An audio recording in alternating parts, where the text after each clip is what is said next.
feels like there's less space. I know, somehow. Well, there is, I think. Right.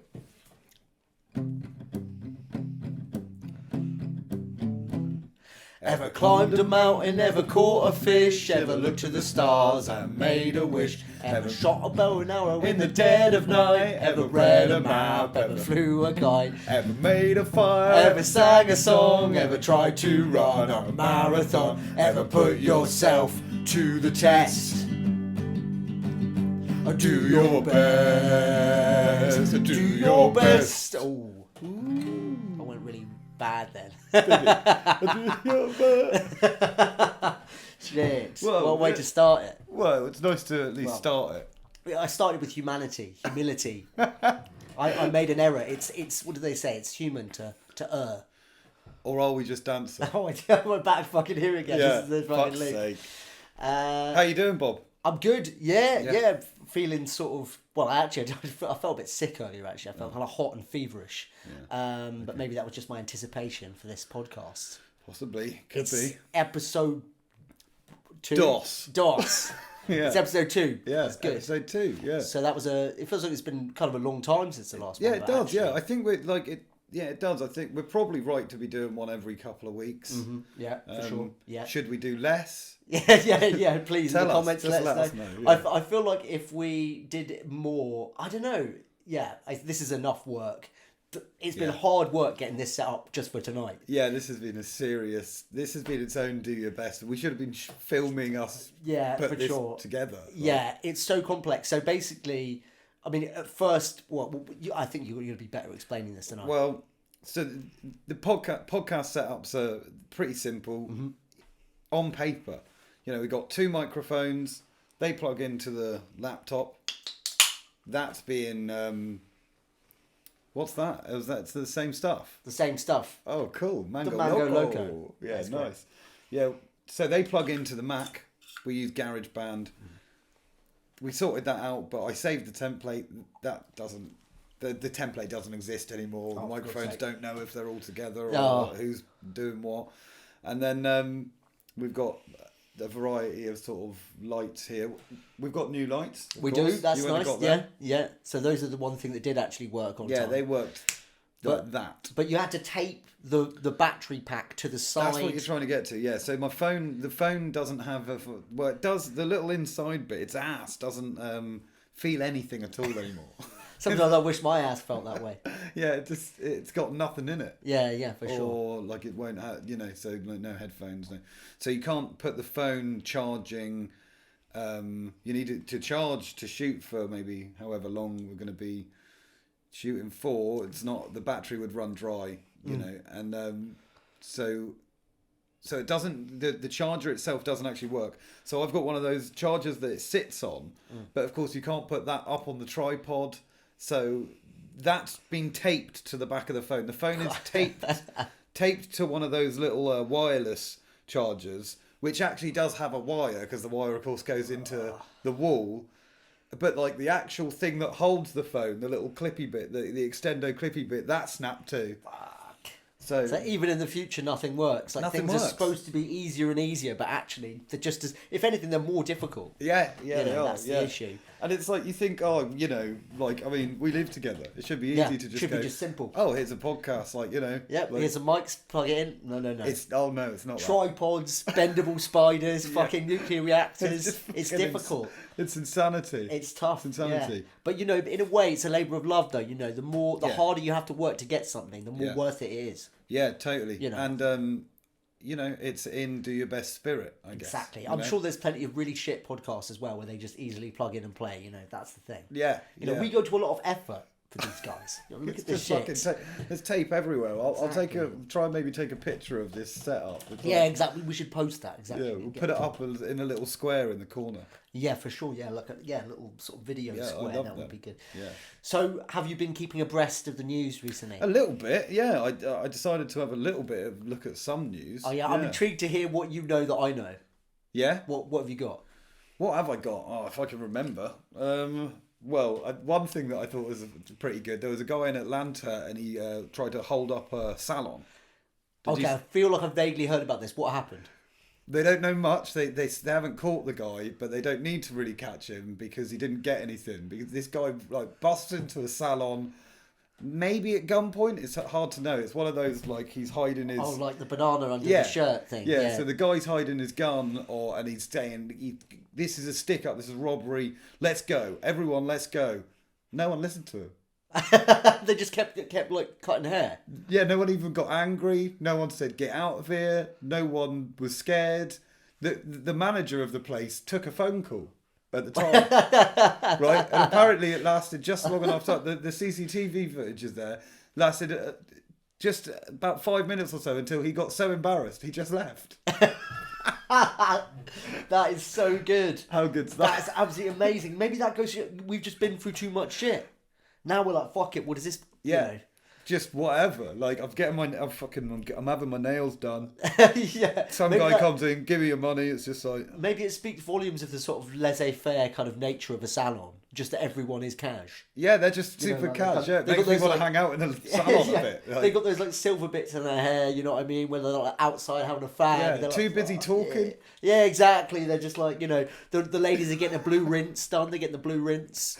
I love the idea of this guy. Imagine how embarrassed he was, like in the car afterwards. They know what colour car he had. He was in like a grey sedan or something. So he's probably like tearing down the. Imagine how low his self-esteem was before he tried to rob the place. Oh, I know. Why did he pick a salon? Why do you think they had loads of money? I bet he thought they'd be an easy hit. Oh, right. So they go in and they're like. I bet he thought, oh, they'll only just be like people getting their nails done, and maybe they'll be wealthy because they've got like. Expendable like posh cash people coming in or there, something like that, you know. And Yeah, then like he goes in there and they're so blasé. They just don't even notice him, which I bet he's had all of his life. I bet he's everywhere he goes, people are just invisible. He's just he's just a fucking invisible guy. Yeah, that's tragic. It's tragic. That is tragic. What's the moral of that story? Christ knows. I know. I mean, you know, it wasn't that long ago. I don't even think we spoke about this on the last podcast, which is interesting. But it wasn't that long ago that guy escaped jail by clinging to the underside of a laundry van. Did you hear about that? He was this soldier. Amazing. He was a soldier from the UK. And he'd been put in jail, I think, for like fleeing like war or battle or his services or something. And he managed to cling to the bottom of this like laundry van and like get out. But he was caught like immediately, like a day later, within 24 hours or something. That's not as cool. Kind of. What do you think? What did he do? I don't know. What did he do with his time? Or do you mean? Well, I just wonder how he got caught. You know, it's like I always imagine like if you were to escape from a prison, you've got to lie low. What's he doing? Is he just down the arcade, like on the punch machine? Yeah, exactly. Just repeating. Look what I learned. One of those bags. Yeah, exactly. In prison. I know how to. Yeah, I think they actually found him at a mate's house. Actually, I think he just went straight to his mates. He shouldn't have done that. Yeah, probably just went round just playing FIFA. Exactly. He should have gone straight to Millet's, got a tent, and then went like completely AWOL. Exactly. Went totally Rambo. Yeah, got a laptop, started working on Fiverr. he just like working. He just freelance. Just doing logo design. Anything. Yeah, freelance logo design. Yeah, exactly. Speaking of other bumbling crimes, so it's just come out in the last few days about the sentencing. I didn't actually hear about this originally when it happened, but so last New Year's Eve, a gentleman was kidnapped, or so they thought, by Middle Eastern terrorists. This is a guy in Australia, right? And he texts his girlfriend, going like, "Look, darling, I've just been in an Australian accent, darling. I can't even do it." Yeah. If it's basically saying like, I'm not coming home for New Year's because I've been kidnapped by Middle Eastern gentlemen, and you know, hopefully they'll release me soon. I don't know what the ransom's like yet. So of course she immediately goes to the police and says, "Look, my boyfriend's been kidnapped. You know, I love him, and can you find him?" And they're like, "Yeah, no problem." So they end up spending something like 20,000, Australian dollars on trying to find him, going for like. Right. Trying to find his phone, like going through like phone records and stuff. And in the end, they find him, and he's actually just at a hotel with another woman. And this was an elaborate ploy to be able to spend New Year's Eve with a different woman other than his missus. Oh, he's in trouble, man. He's in so much trouble. God. Basically, he's somehow managed to avoid jail time, which is crazy. I think they did hold him for a bit. But now what they've done is they've made him pay back almost every penny of the money that it costs them to track him down. And he's got to do 350 hours community service. But this is the real golden nugget of this story. his missus is still with him, and they're standing by him through all this. No, wait, what? Both of them? Well, with the... yeah, exactly. But we're unsure which one really. But yeah, no. probably not the one in the travel lodge. I'd say she's probably pretty embarrassed as well. I mean, technically speaking, I think she. She must not have known. Well, maybe not. But if she did know, then that makes her culpable in some way, right? She's like she was like part of that canoodling procedure. I don't even know what to say about that. It's just smutty and weird, isn't it? Just horrid. But there's something so good. Just come up with a better. I know. Just say, it's over. I know. Yeah. I'm going to travel lodge with this person. I know. It seems to have some sort of particularly tragic connotations because of what New Year's Eve means as well. It's the midnight. Everyone's, there's a kind of magic to it. And she's like alone, and her husband's been like. She's alone and thinking these terrorists. I love how like whenever people claim to be like kidnapped or something bad has happened that didn't really happen, they always throw somebody in the fucking like in this case it's the Middle Eastern gentleman. They bear the brunt of this fake lie. This completely fabricated crime. Yeah, like any terrorist worth his salt would never do that. Exactly. Like, this guy's not worth these. What possible reason would they have to kidnap this man? This Australian nobody guy. It's like that's like the idea of being like sort of like trying to let down like a partner or a lover, sort of like gently, someone that's like too mad, and you don't want to say like, kidnapped. You're like, I gotta leave, babe. You're like, I'm an FBI agent. Oh yeah, or like whatever, like. God, that must have I'm happened actually before. a secret agent. I gotta go. Yeah, and they're like. Oh, okay. God. Okay. Yeah. Don't blow my cover. You're an agent now too, and you've got to hold down the fort. Go back to working in the Londis. Everything's normal, and then you see them next week, and you're like, something like that. I saw some other stuff that was quite funny in Lincolnshire. I saw this is like a couple of days ago. A couple were out walking their dog late night on a Saturday. And they were walking past like a community centre or something in Lincolnshire. Mm-hmm. They start peering through the windows, and what they see is what they see is what they think is a mass ritual killing. Oh my God! Right?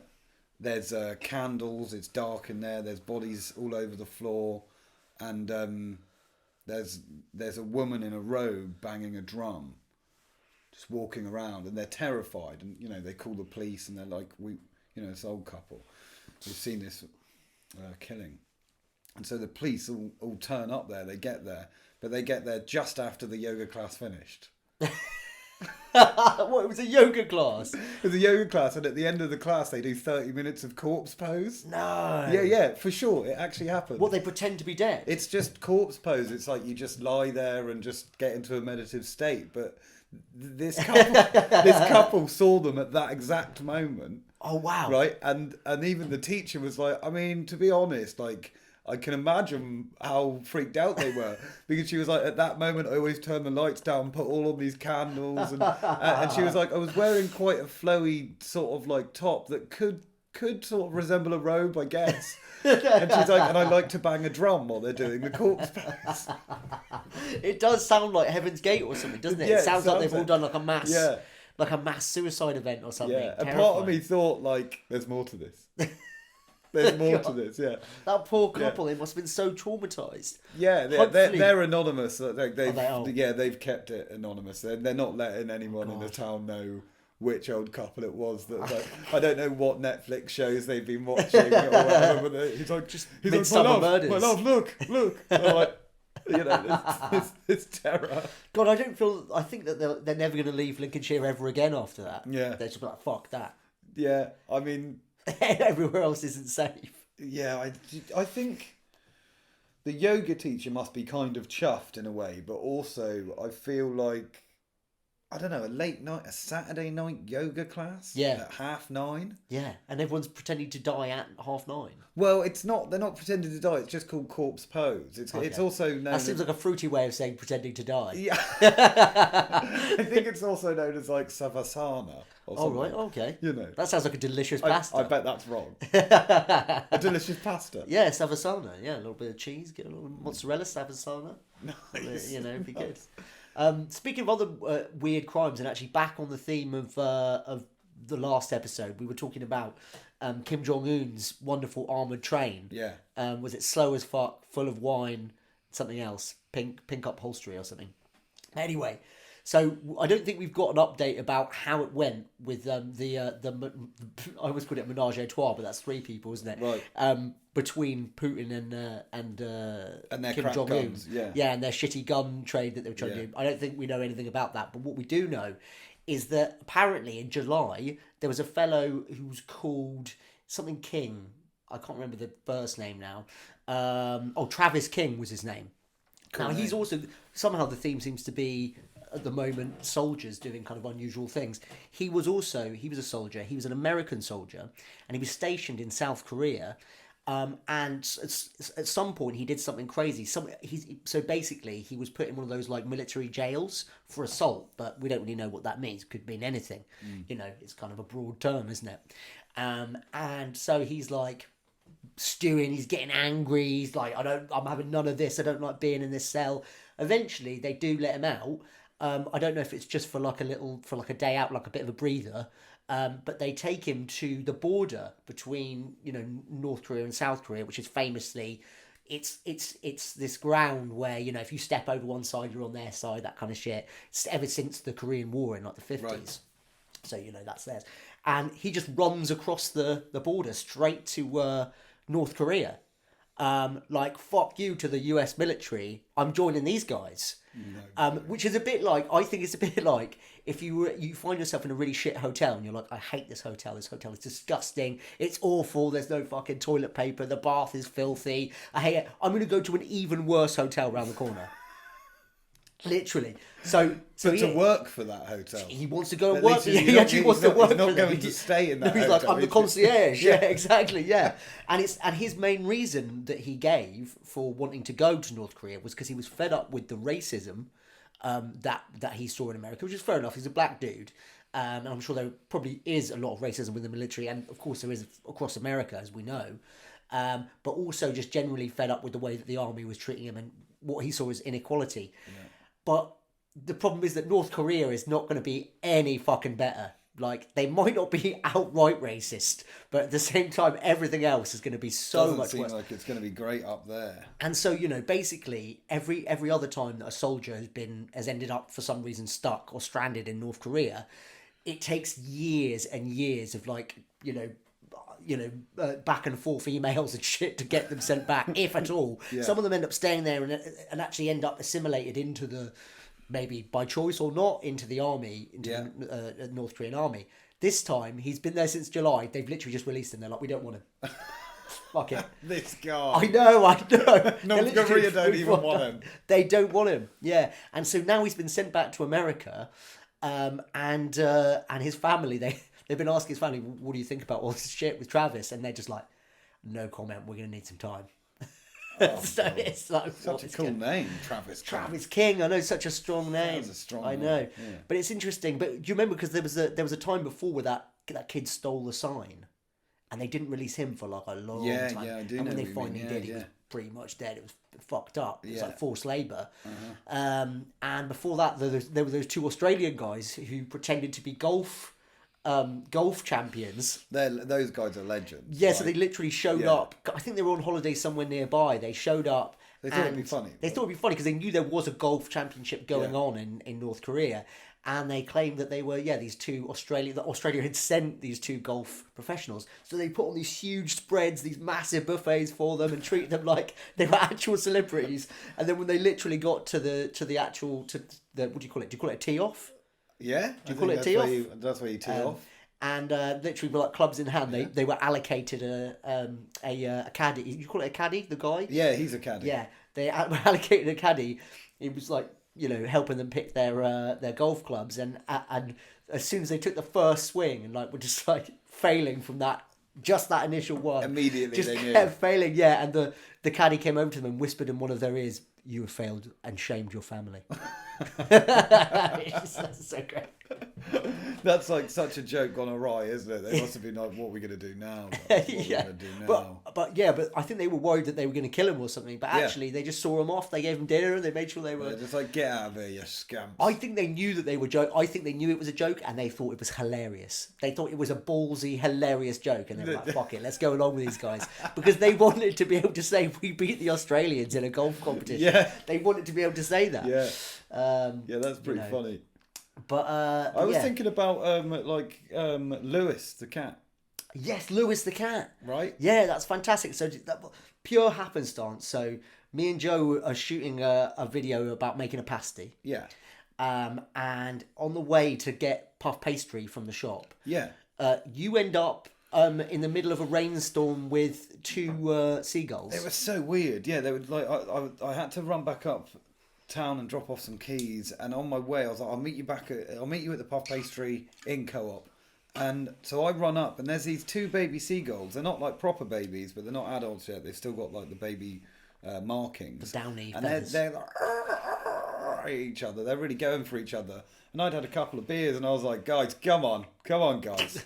you know after about 3 beers you're like, come on guys, split it up. I was just in that kind of vibe, and I got closer and closer to them because I kind of had to split up and they didn't, and I was like, guys, come on, guys, leave it. And I walked right up to them until they were just at my feet still scrapping right in the centre of town, which I thought was brilliant. Like they must have learned how to do it. They must have like watched from the top of the bank, like, what? Oh, this is what we do here.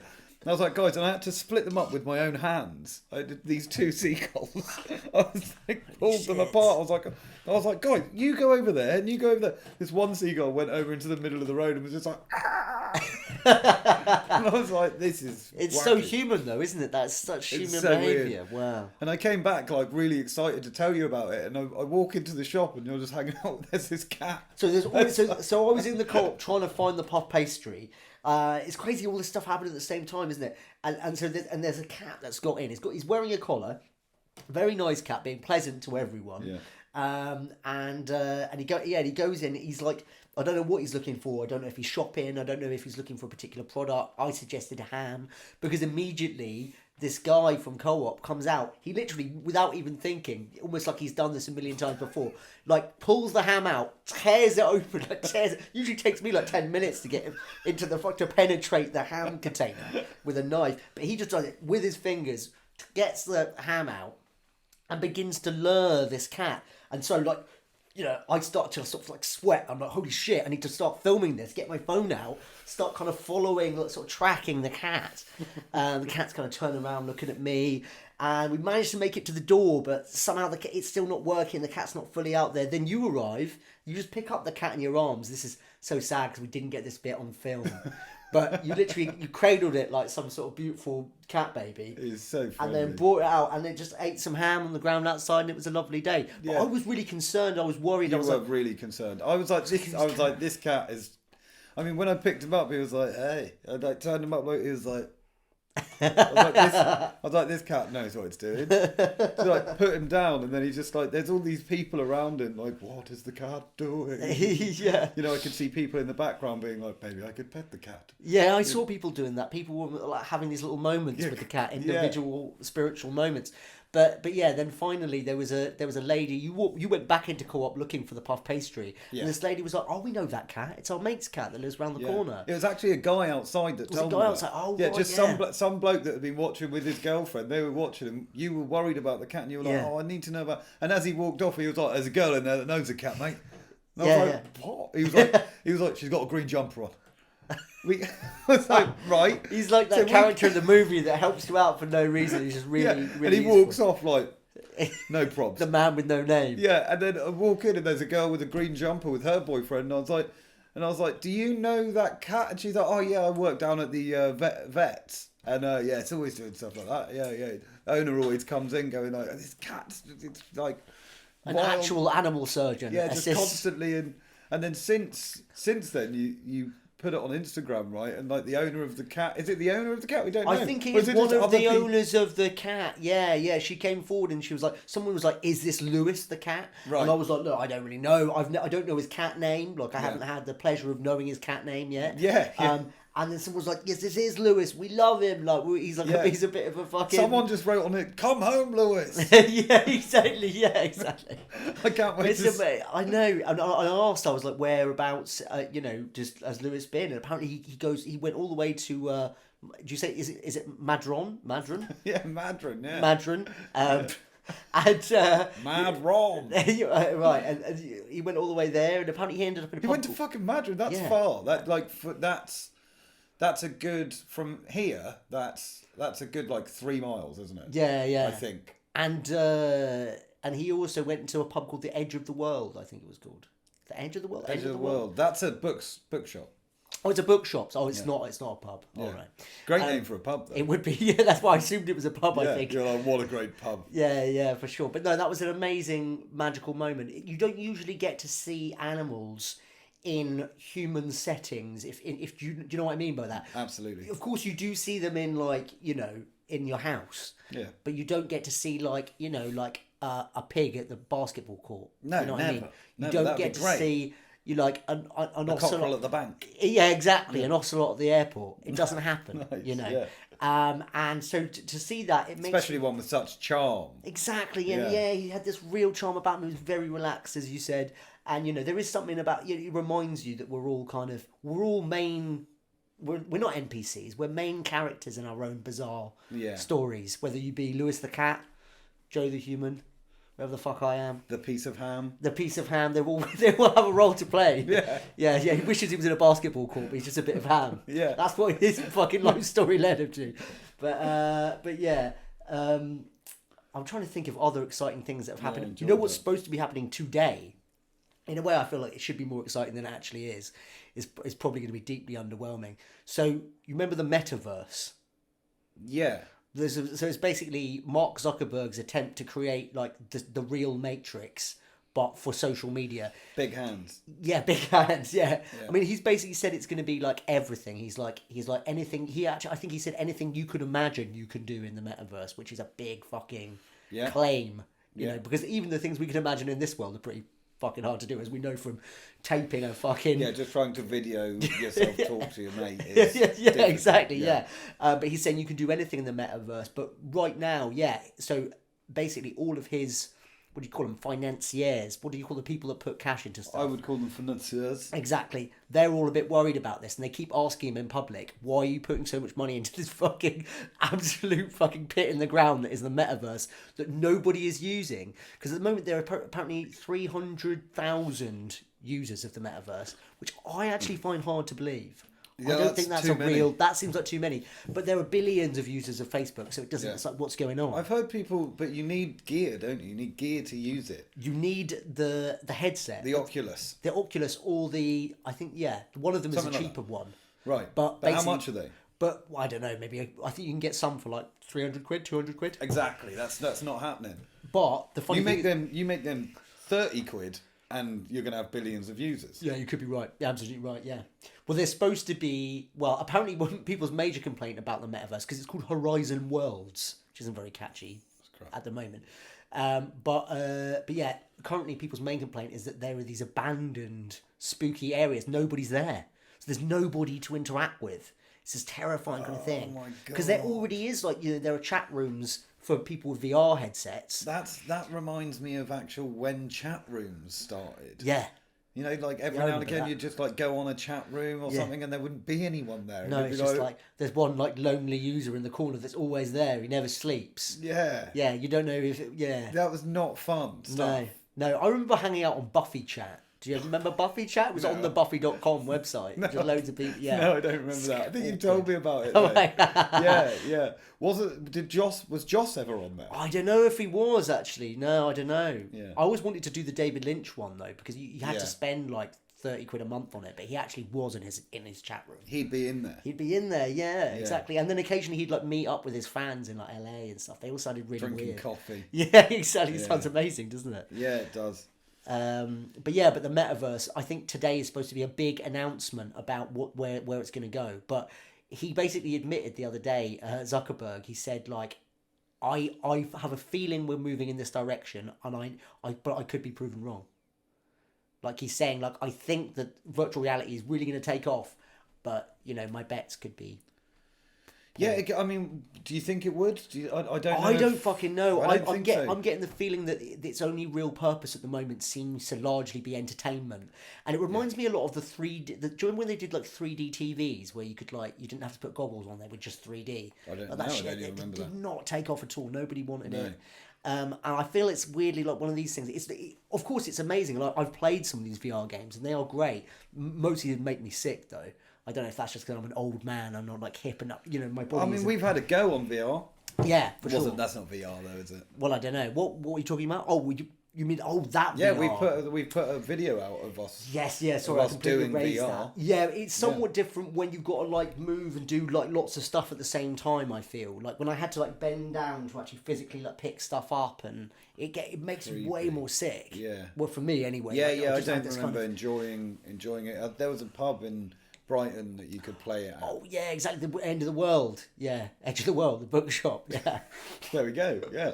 Edge of the World is better than End of the World. Yeah. But I remember having a go on that, and that you're in sort of like a cube, so you walk around, don't you, in a kind of big baby thing. You put a baby in the thing, and it just bounces around in the middle of the room. Oh yeah, one of those walkers. Yeah, exactly. It's sort of like that. Okay, that actually sounds like I'd feel more comfortable doing that than just falling flat on my fucking face. It's kind of, it's fun, but I guess you've got to want to play computer games, firstly, so you've got to be into computer games. Yeah. Well, Zuckerberg keeps saying metaverse is not a game. He's like, I bet he does. I bet he's saying that. Yeah. But he's saying people will socialise he's there. Ethereal stuff, guys.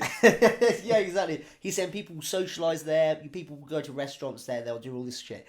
I think that they won't. The thing about sorry, carry on. Well, because it'll make them sick as dogs. I don't think that they'll do that. But, so I heard that there's someone was telling me about someone, and they said, oh, that guy actually drinks down. You never see him at the pub because he drinks down the VR pub. Oh yeah, yeah. Right. Yeah, and pretty notable guy as well, I think. And I said, where's he going then? And he's like, well, in his basement, he's got his setup, so. Or is down somewhere. He's got in my head it's his basement, but I don't know if people even have. Do they have cellars? Do people even have cellars or pantries? I guess so. Yeah, he's just in his pantry, and he's downstairs in his pantry, and he goes into his pub, and he knows everyone in that pub, which is cool, and someone's got to be the barman, right? Yeah. So I guess there's someone that's turning up for a shift. And are they getting paid, or is that their game? Maybe that's their game. They like to pretend to be. They like to be the barman, and is that guy a barman in real life, and then goes home and plays bar for fun, or is he something else? Holy shit! That was way earlier than I expected. That's sweet, isn't it? So that's actually our alarm that's supposed to tell us at the 40 minutes mark. Oh right, cool. Well, we'll wrap up soon. Yeah. Wow. Yeah, it's quick. Goes quick. Yeah. That was really quick. That's nice to know that we could talk so long easily. Yeah. Yeah. So this guy, he goes down, and I just figured he'd have to drink his own beers. Yeah. Right. So he'd have to bring his own 4-pack, and then does the VR see where his beer is? No. And the people at the restaurant, what are they doing? Have they got a microwave meal, but then they're in the coolest restaurant of all time? They're like, this is the chef of making you all this beautiful, and you're just having a micro meal. Yeah. Or, not a micro meal. Micro meal. It could be a tiny one, but well, you see what I mean? Yeah. There's the big problems of virtual reality. You can't eat and drink virtual stuff. Yeah, exactly. Yeah, that's no fun really. You just have to tell people about what you're doing in real life at the same time. Yeah, so you're like, oh yeah, it's cool. What are you drinking? It's like Scrumpy Jack. You have to like take your headset off to like look at what you're drinking. Yeah, it's not. It's not. Doesn't seem like it I could catch I on. feel Man. like what could work in the future is something more akin to sort of augmented reality. Yeah. Where you're wearing some kind of headset and like I remember hearing someone say it and you could see like a whale move past your window, but it realistically looks like it's just gone past. You know what I mean? Yeah. So you could see adverts and shit that would pop out at you, and maybe that would be good for like job interviews. The person is projected Yeah. in front of you. I really imagine that being more of like a half an hour. You pay 30 quid to do that for half an hour somewhere. Yeah. You know? Yeah, I'm intrigued to see whether or not it has more practical applications than just video games. That's it. And right now, it feels like it is just a bit of fucking around, really. Yeah. Like, whether it be, I mean, it's a choice to go down the pub in VR rather than going to the pub. Maybe it's cheaper. Maybe it's a different standard of quality of person you're speaking to. Maybe you're not just going to get like old Margaret, Mad Margaret, or whatever. I guess you get to be whoever you want to be down the pub as well. Yeah, exactly. Like you create your own avatar, so you could like make like however you'd want to look or be, or the person you'd want to be when you went into a real pub. We're not those people. We're just that's true. We're just whoever we are when we go into those. I'd love to go in like typical Weatherspoons and see what everyone's avatars would look like if they actually wanted it. It would be fucking amazing. That'd be really good, actually. I can imagine that. I can imagine that being fun, like, Weatherspoon's VR day, Tremonia. You go down there and they've given every local an Oculus Rift. Right, so you got all those geezers down there and they give you one at the door. It'd have to be a 50 quid ticket at least. You go in there, put it on, and just imagine what they feel like they are. Yeah, exactly. Yeah, that would be kind of... And also what Weatherspoons feels like it is. Yeah, but I tell you what would happen. Everyone would get absolutely trashed. And they would be looking through this swarming kaleidoscope of fucking avatars and like 3D fucking, no doubt, like weird nude polygon people, and they would be vomiting everywhere. Weatherspoons would be like the fucking guest house paradiso. It would be gross. Yeah. But still, would be a ritual to remember. I guess that's VR. That's VR. Yeah. God, it feels sad to end it so soon. It does, yeah. But we'll be back. We'll be back. Should we play? Should we? Let's do it. It's a slow version. Slow one, yeah. Ever climbed a mountain, ever caught a fish, ever looked to the stars and made a wish, ever shot a bow and arrow in the dead of night, ever read a map, ever flew a kite, ever put yourself to the test. Do your best.